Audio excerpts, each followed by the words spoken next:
প্ৰিয় বন্ধুবৰ 2025 চনৰ HSLC পৰীক্ষাই তোমালোকৰ জীৱনত এক বিশেষ ভূমিকা ল'ব। কিন্তু তোমালোকে নতুন নিয়মবোৰ জানানে? এইবাৰ পৰীক্ষা পদ্ধতিত এনেকুৱা কিছু পৰিৱৰ্তন হৈছে যি সময় থাকোঁতে নাজানিলে পৰিস্থিতি বেয়া হ'ব পাৰে। আৰু একেবাৰে অন্তলৈকে ভিডিঅ'টিত থাকিবা, কিয়নো এটা অতি গুৰুত্বপূৰ্ণ তথ্য তোমালোকৰ অপেক্ষাত আছে। এই নিয়মবোৰ শুনি তোমালোকক বিস্মিত কৰাৰ গেৰাণ্টি। এতিয়া ক'ত সোমাব খোজা? গোপন তথ্য অপেক্ষা কৰি আছে।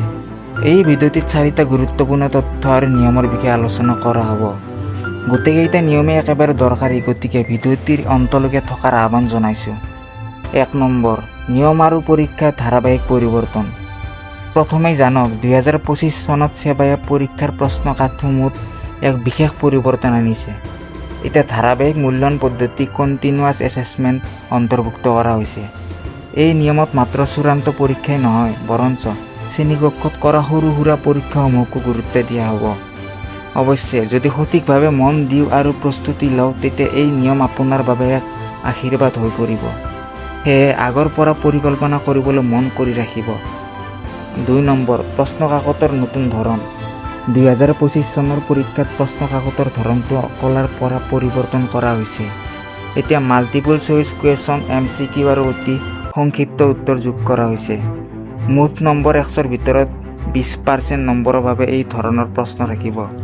এতিয়া ভাবি চোৱা, যদি মাত্ৰ এটা উত্তৰ ঠিক কৰিব পাৰিলে 1 নম্বৰ। শুৱালমান মানে ৰাতিপুৱাই সপোন। আগৰ দৰে দীঘলীয়া উত্তৰৰ চাপ নহয়, ই এক নতুন সুযোগ।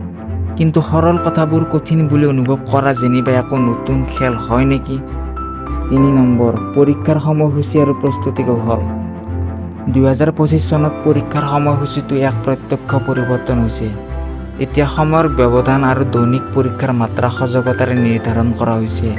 পৰীক্ষাৰ আৰম্ভণি সময় হ'ব পুৱা 9 বজাৰ পৰিৱৰ্তে পুৱা 8:30 বজাৰ পৰা। এতিয়া প্ৰস্তুতিৰ সময়ত জাগৰণ কৰা সকলৰ বাবে এটি গুৰুত্বপূৰ্ণ সময়ে। সময়ৰ পিছত সময় নাহে, সেয়ে এতিয়াৰ পৰাই সক্ৰিয় হোৱা। যদি এতিয়ালৈকে ভিডিঅ'টো উপভোগ কৰি আছা, তেন্তে ভিডিঅ'টিত এটা লাইক কৰি দিয়া আৰু আমাৰ চেনেলটো ছাবস্ক্ৰাইব কৰি লোৱা। লগতে কিবা প্ৰশ্ন থাকিলে কমেণ্ট বক্সত জনাব। 4 নম্বৰ, গুৰুত্বপূৰ্ণ নিৰ্দেশ আৰু অন্তিম পৰামৰ্শ। সেবাই পৰীক্ষাৰ আন নিয়মবোৰো তুলি ধৰিছে, যাৰ ভিতৰত অনুশীলনী খাতাসমূহ অধিক গুৰুত্বপূৰ্ণ হ'ব আৰু পৃষ্ঠপোষকসকলৰ স্বাক্ষৰ আৱশ্যক। ভাবি চোৱা, কেতিয়াবা মাত্ৰ নিজৰ মেধাক নহয়, শৃংখলাবদ্ধতাৰ ওপৰতো পৰীক্ষা দিব লাগিব। এইবোৰত সজাগ হোৱা সময় হৈ পৰিছে। সেয়ে সময়ত সকলো নিয়ম মানি চলা আৰু জানো কিদৰে আজি এক এজাৰে পোৱাৰ আশা আছে। যদি তুমি হিমন্ত বিশ্ব শৰ্মাৰ যাত্ৰা কেনেদৰে হৈছিল জানিব বিচাৰা, তেন্তে মূৰৰ ওপৰৰ ভিডিঅ'টোত ক্লিক কৰা। সকলোৰ সফলতা কামনা কৰি আজি আমি বিদায় ল'লোঁ।